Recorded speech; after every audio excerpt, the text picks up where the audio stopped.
2500 heures de travail à deux. C'est le temps que nous aura pris ce projet. Ça représente environ 2 années complètes de travail acharné pour rénover cette ruine. Le projet est simple, partager la rénovation en vidéo, puis permettre aux abonnés de séjourner dans la maison. L'aventure a été longue, épuisante, mais l'aventure a été belle. Allez, c'est parti pour se rappeler cette histoire, et surtout comment on l'a vécue.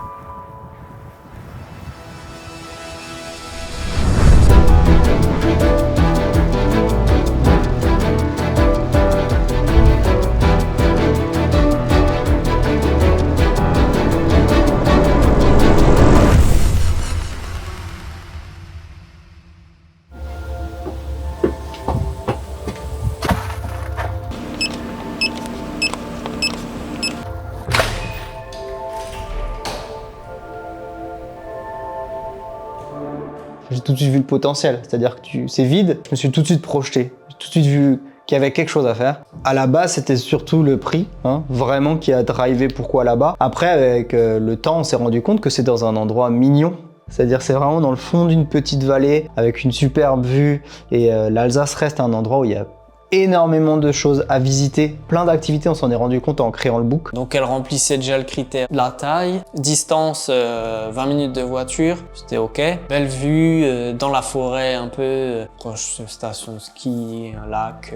L'objectif c'était de louer sur de la location courte durée, saisonnier, parce que le projet on voulait faire quelque chose de spécial. J'ai suivi beaucoup de projets de youtubeurs et je me suis dit, imagine si tu peux aller là-bas dedans pendant une nuit, 2 nuits, 3 nuits. Et je trouvais le concept juste fou, vraiment trop stylé. Imagine à la fin, les gens qui ont regardé ton projet, ils peuvent venir dedans. C'est incroyable.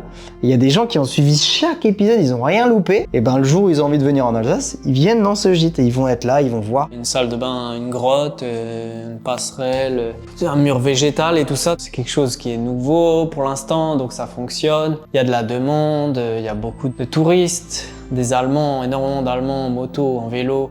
Et il y a déjà des gens qui ont réservé des nuits là, qui sont des abonnés. Ils avaient des étoiles dans les yeux. D'ailleurs, le premier abonné, je l'ai accueilli là-bas. Il m'a dit salut, il m'a regardé. Et je dis, tu veux que je fasse le tour? Il me fait, je connais déjà tout. Je dis, bah, on va quand même faire le tour. Et là, il fait, ouais, là, il y a ça, là, il y a ça. Enfin, c'était trop bien. C'était trop bien. Donc, c'est vraiment ce concept. La possibilité pour les gens de passer à travers l'écran. Je suis le premier youtubeur à avoir proposé ça en France. Ouais, la chance. Il y en a qui le refont maintenant sur Instagram. Renovka, il le fait d'ailleurs, il a avec un super beau projet sur l'île. Mais le fait du Airbnb proposé à la commu, c'est moi le premier.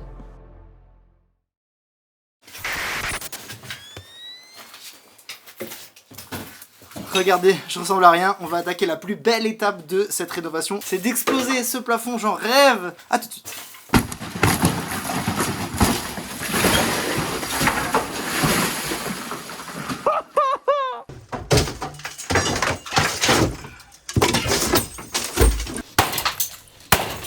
La porte est ouverte.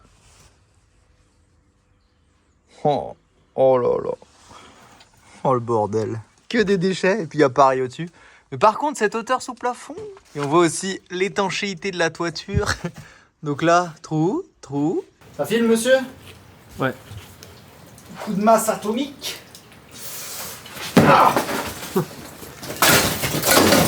J'étais électricien aussi.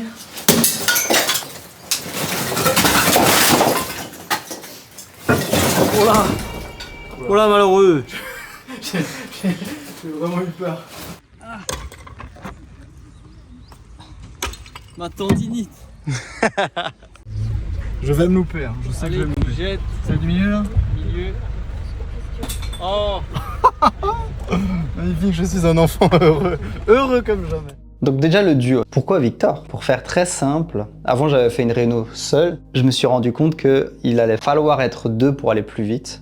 Et donc là, j'ai dû chercher quelqu'un d'assez fou pour me suivre. Je le connais pas depuis 10 ans, même pas du tout. Je me suis à peine rapproché de lui 3 mois avant qu'on achète, tu vois. Moi, j'avais commencé par faire de la rénovation à titre personnel. Donc, j'avais acheté un petit immeuble, une maison qui était en 2 apparts. J'ai rénové 2 apparts et j'en ai fait un 3e. Et de ça, j'en ai fait des stories sur Instagram. Je regardais ce qu'il faisait de loin et je pense qu'il a fait pareil. Il a aussi regardé ce que je faisais. J'étais en train de carreler mes salles de bain. J'avais jamais carrelé. carreler et je savais pas comment faire. Et du coup, il m'a proposé de me montrer comment carreler. Il est venu sur le chantier, visiter et tout. Il a trouvé ça cool apparemment. Et après, on a discuté longuement de rénovation, d'immobilier.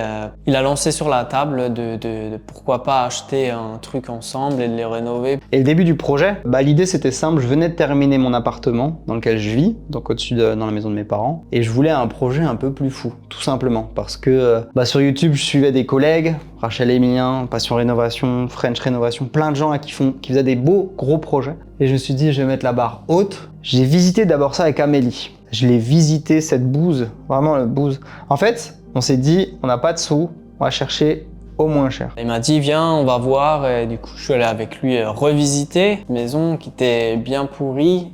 Enfin, vraiment très très pourri même. Pour filmer, c'est quand même un truc qui est parfait. C'est petit, c'est pas cher, c'est pas trop loin. On a galéré, on a dû acheter la maison en cash parce qu'on n'avait pas encore le crédit. On a foutu 29 000 € chacun, je m'en souviens. Donc une fois qu'on s'est motivé à partir sur ce projet, déjà il faut savoir qu'il a été fait en SCI. C'est une société immobilière dans laquelle on retrouve Victor, moi-même, et en plus de ça, ma chérie. Parce qu'en fait, à la base, avec ma chérie, j'avais de toute manière prévu de faire un projet rénovation. Évidemment pas aussi huge. Vous voyez, je parle un petit peu anglais.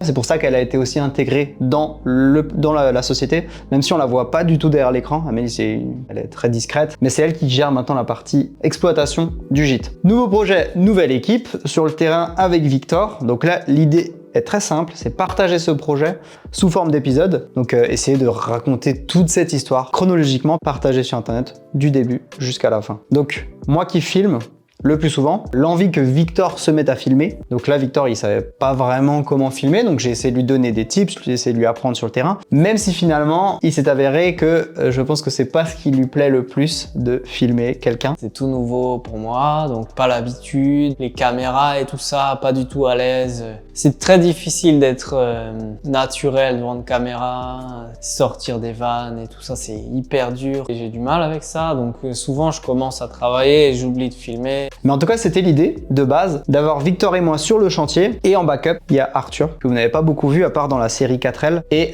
l'idée, c'est on lui fournit tous les rushs qu'on a tournés sur le chantier et qu'il soit en capacité de raconter cette histoire sans y avoir été. Donc moi, mon rôle dans le projet, ça a été de tout ce qui est la partie vidéo, montage, tout en respectant totalement ce que lui il voulait, être en totale cohérence entre lui et moi, ce qui n'était pas forcément gagné dès le début, puisque moi j'avais jamais entre guillemets fait de montage de ma vie. Donc j'ai tout appris sur le tas. Lui m'a transmis tout ce qu'il savait, comme il faisait tous les montages lui-même avant. Donc tout l'intérêt d'ailleurs d'avoir un ami qui fait le montage, parce qu'il me connaît, il connaît plus ou moins l'histoire, et surtout on est accessible, donc on a la possibilité d'échanger très rapidement et se tenir au courant de comment faire en sorte que cette vidéo soit bien.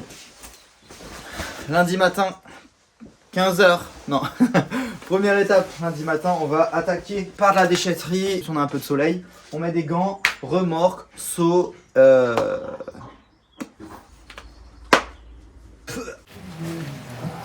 Cette vidéo est là pour une miniature.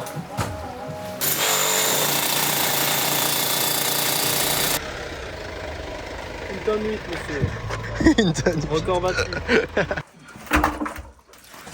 Je sais pas dans quoi il si c'était dans les toilettes ou là-dedans, mais... Dans la dernière minute du dernier rush, il y a un rattrapage de ouf de pierre, ça peut être stylé si tu l'as. Voilà, c'est tout, bisous. Là on voit bien. Ah, ça fait trop mal. C'est sale. Allez, donne-toi, donne-toi. Arrête. Mais attention, il n'y a plus qu'une goutte. Ah, ça pique. Première fois de sa vie qu'il taffe un peu là et ça pique. Arthur, je vais avoir besoin de toi. Je rappelle que normalement je suis monteur, donc derrière un ordinateur, tranquillement assis. Regardez-moi.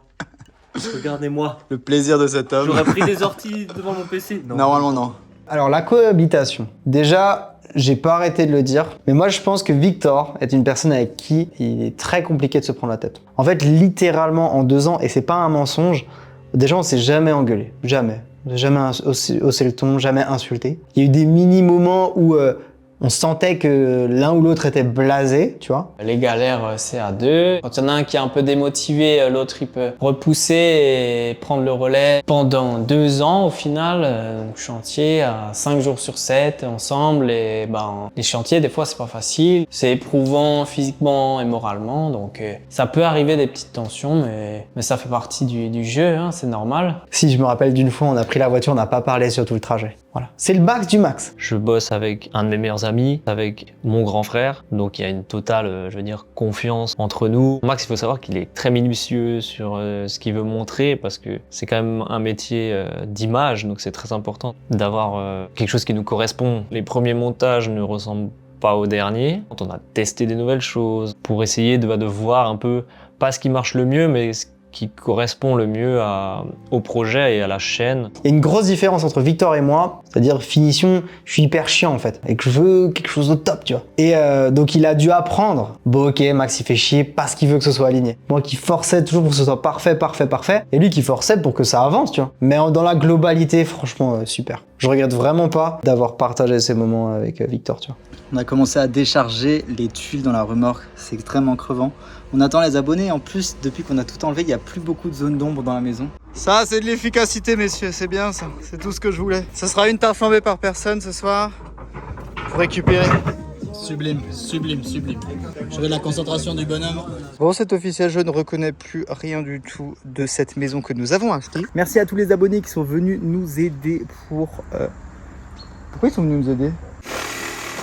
Moi, c'était que quand il y a eu les grosses catastrophes que je me suis rendu compte qu'on est allé trop loin. Avant, non, parce que c'était hyper cool de faire de la maçonnerie. Moi, je n'ai jamais fait de la maçonnerie, de la grosse maçonnerie. Victor, un petit peu. Et c'était cool de découvrir ça, tu vois. Il y a un côté, c'est vraiment agréable à faire la maçonnerie. Quoique, je me suis dit qu'on est peut-être allé un peu loin quand on a enlevé la toiture, qu'on avait les bâches et que le charpentier il nous a fait poireauter 2 mois de délai. Il y a eu une galère qui a duré 2 ans. C'est la charge mentale. S'il y a un gros problème, pas le choix de le solutionner.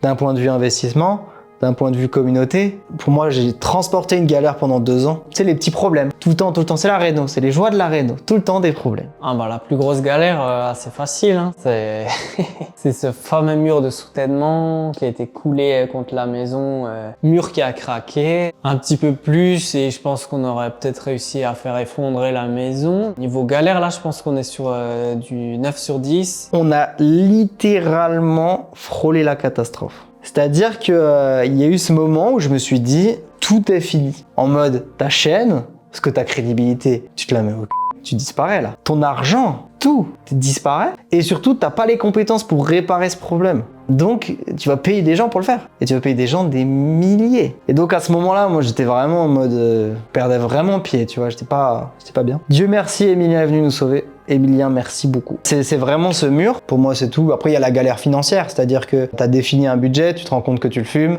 tu commences à aligner des sous toi-même. Toujours, si vous faites un projet immobilier, toujours, faites une énorme marge, en fait. Sur votre budget, c'est obligatoire. Même à la banque, si vous dites, faut qu'on emprunte que 200, on peut que 200. Faites tout pour avoir 220. Bien, la pire chose qui pouvait arriver est arrivée. Donc voilà, on n'est pas maçon, on apprendra de nos erreurs. Non, le pire, c'est qu'on se dit notre coffrage il va péter, on stresse. Et c'est pas le coffrage qui pète, c'est le mur. Ouais. Ça fait moins viril qu'en gros short de maçon.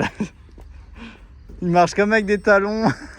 Bon, par contre, je vais t'avouer que moi, je suis un fragile du poignet, je m'étais fait opérer. Et, ah ouais, ça y est, ouais, ça... tu vas te mettre en arrêt du coup. Enfin. Deuxième jour, on va passer aux choses sérieuses. Votre hantise, on va couler du béton.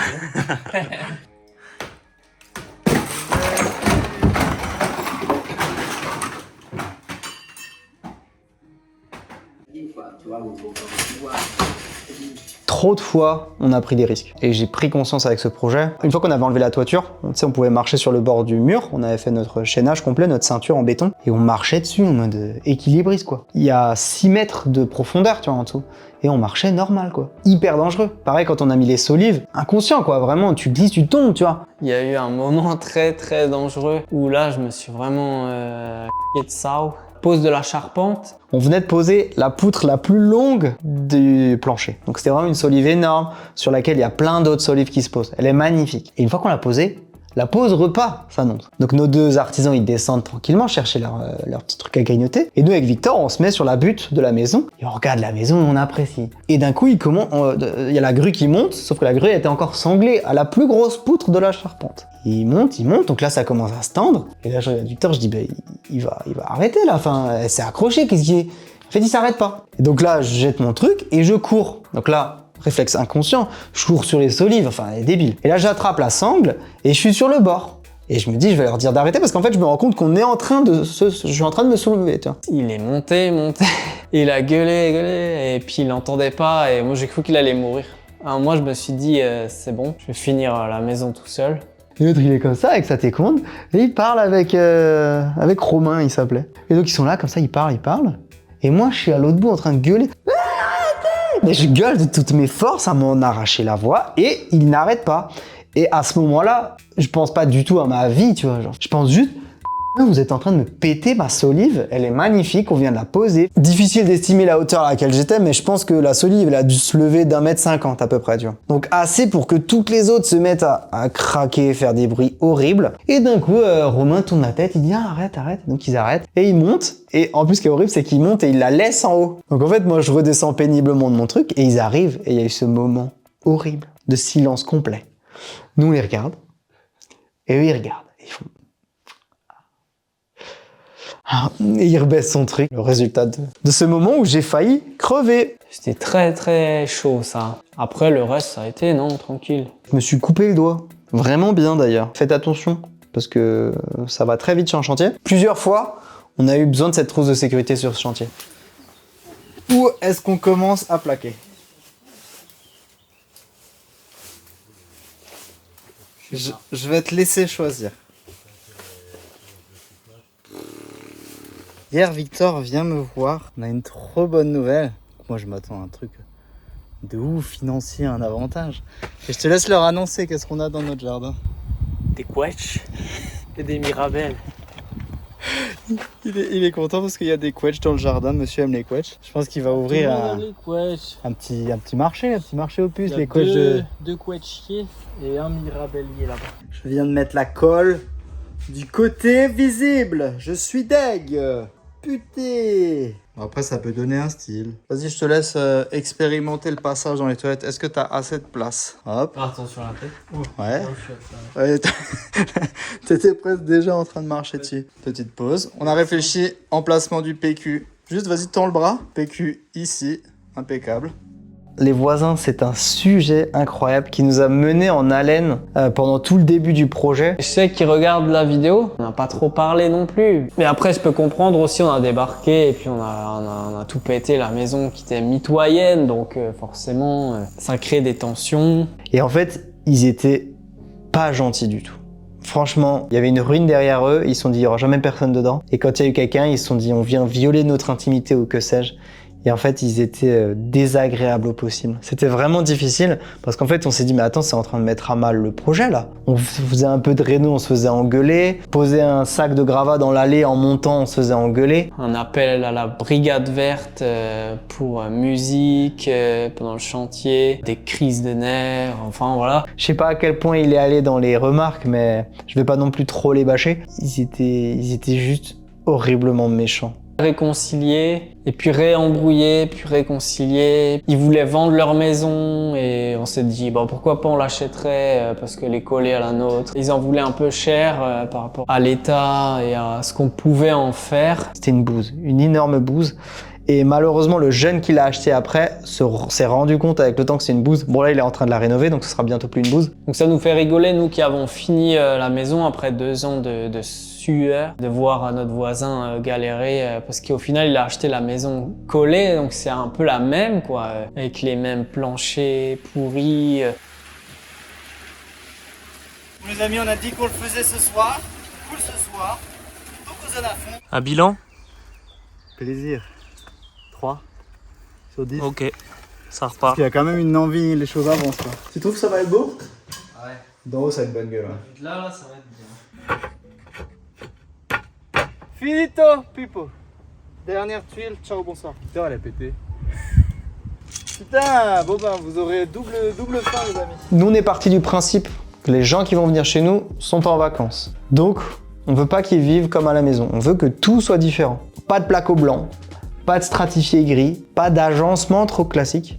Donc on est parti sur filets suspendus, parois vitrées arrondies, éclairage très particulier. Ça c'est un truc qui aide énormément à changer d'une maison classique à un truc qui fait rêver. Donc là, c'est une maison qui est à flanc de montagne, donc il y a plein d'escaliers pour monter. Donc oui, c'est atypique, c'est pas pratique. Si tu es une personne âgée ou que tu as une poussette, on a choisi des volumes tout ouverts. Pas pratique. Pas de porte pour fermer ses chambres. On ferme avec des rideaux hyper spéciaux.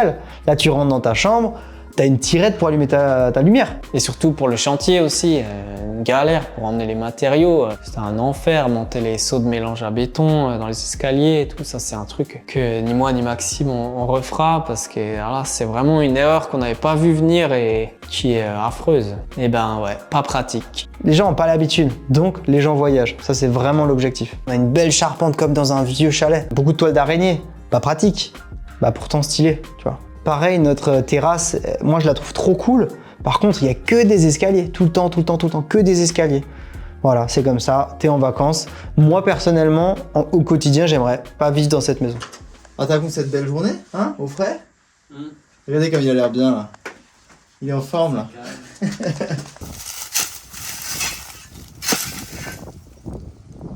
Non. Je viens de voir un truc. La planche, elle s'enlève et là, il y a une petite feuille avec un mot écrit dessus. Oh non, c'est des cours de français. L'horreur. C'était le destin, c'était pour moi, ouais. Passif égal... Ah non, c'est de l'allemand. C'est des cours d'apprentissage en allemand. Durée du projet horriblement long. Personnellement, moi je pensais au début du chantier pouvoir torcher la maison en 6 mois, mais en fait j'étais à l'ouest complètement. À la base, on pensait à 1 an et demi, grand max. Finalement, c'est 2 ans et quelques mois. Par contre, il y a un truc que je pense jamais, c'est que pendant ces 2 ans, je suis parti au 4F Trophy, ça a duré presque 1 mois. On est parti de temps en temps en vacances, je me suis fait opérer du poignet, mais en gros on a passé 2 années, c'était trop long, au point que ça en devienne ennuyeux de retourner là-bas. Traîner la patte, c'est difficile. En fait c'est parce que c'est une maison. Moi j'ai rénové des appartes, et les appartes c'est plus facile, c'est à l'intérieur. Une maison, qu'elle soit petite ou grande, t'as minimum 2 ans. Et c'est pour ça qu'un projet réno, je pense c'est important de le cadrer en 1 année, 1 année et demie, grand max. Parce que sur 1 année, t'as pas le temps de revoir les mêmes saisons au même endroit, tu vois. Quand tu vois 2 fois de la neige au même endroit, c'est que ça dure trop, tu vois. T'es mignon. Oui. Oh, petit moustique. Opération sauvetage de chat chez les voisins, regarde, montre-là. 2 petits chats. Oh. Premier. Et hop là. Attends, descends, il y a le rebord. Oh là là. Putain mais what? C'est horrible. Oh. C'est pas hanté, non. Tout va bien, tout va bien. On est les bienvenus ici. Je le referais, mais déjà à un autre moment de ma vie, parce que je pense pas que c'était le meilleur moment, tu vois. J'aurais peut-être dû d'abord être propriétaire et tout avant de le faire. Et clairement une ruine, jamais. Par contre le concept du Airbnb en SCI pour que les gens puissent retourner dedans, clairement, et d'ailleurs c'est dans les plans. Mais pour un investissement, plus jamais une ruine. C'est pas rentable. Ça prend trop de temps. Je le referai pas. Non. Trop long. Alors comment je mène ma vie depuis que ce projet est terminé? Eh ben c'est hyper bizarre. C'est hyper bizarre et c'est lié justement au métier quand t'es ton propre patron, quoi, notamment dans le domaine de la vidéo. Là c'est trop chelou là. Mes journées elles n'ont aucun sens. Avant j'ai fait une sieste. Mais il me tarde d'avoir des journées où j'ai quelque chose à faire, où je suis organisé, parce que sans ça, c'est très difficile. Et c'est ce que je t'ai dit, hein. Une journée pas organisée, il se passe rien en fait, c'est trop dur. Alors que, quand ça va reprendre, je vais dire, vivement que je souffle. C'est la délivrance, parce que quand le chantier est pas fini, ben t'es tout le temps dans ta tête en train de dire faut que je fasse ça pour finir. Et là, d'un coup, un jour, paf, c'est fini, ça change tout. T'es là, le chantier est fini et tu loues la maison et du jour au lendemain, ça s'arrête. Franchement, ça fait du bien. T'as l'impression d'être en vacances et ouais, tu tournes en rond. Mesdames et messieurs, nous sommes le 25 novembre, non merde, mars, pardon. 25 mars 2022. On a signé ce matin, on a les clés ce matin, juste là. Premier voyage d'une longue série sur le chantier, on a déjà ramené quelques petits trucs. Donc voilà, je sauvegarde cette vidéo sur mon iPhone, je la ressortirai quand tout sera terminé. Est-ce que t'es en train de faire du jardinage à l'intérieur de la maison? C'est quoi ce merde? Entretenir son intérieur. C'est comme ça qu'on voit les gens soignés, quoi.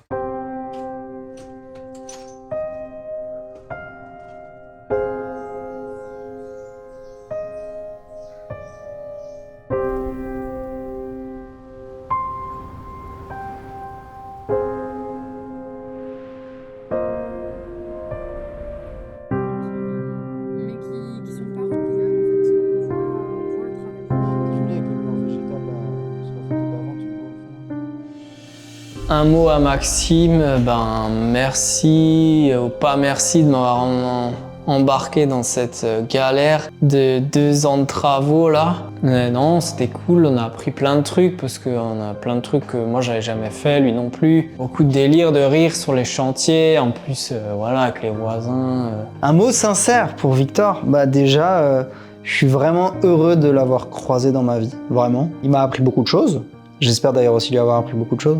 Hyper intéressant, on est vraiment différents et on est en même temps hyper identiques sur les sujets professionnels d'entrepreneur. Donc déjà merci énormément, merci de m'avoir suivi dans cette aventure parce qu'il fallait oser, hein. Personne n'a osé. Je lui souhaite le meilleur et c'est quelqu'un qui fait des choses que peu de gens osent faire, vraiment.